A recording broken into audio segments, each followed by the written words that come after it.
الحمد لله وحده، والصلاة والسلام من لا نبي بعده. أيها المسلمون، مدير المدرسة، أساتذتي وزملائي، أريد أن ألقي أمامكم خطبة وجيزة حول الموضوع حركة التحرير وأعلامها.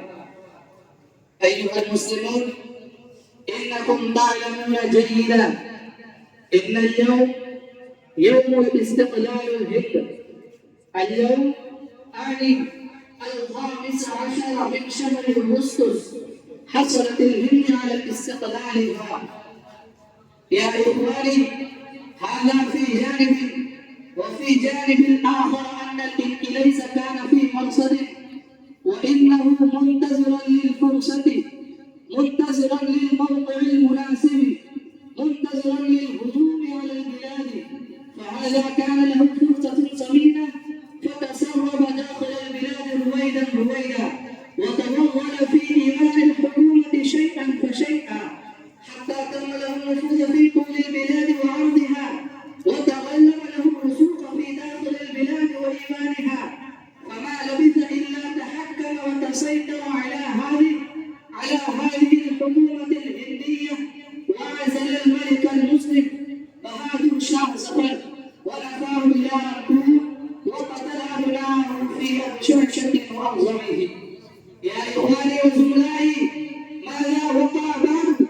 ماذا حدث؟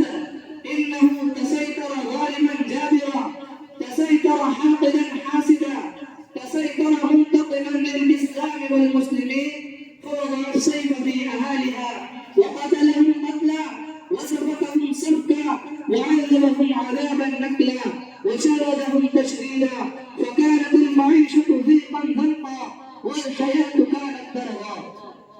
يا إخواني، في هذه الأحوال البئيسة الضيقة خرج الرجال الغيورون والأبطال المسلمون والعلماء الربانيون والشبان الباسمون الأوفياء، يتجمل بذكرياتهم وتضحياتهم تاريخنا لحركة التحرير.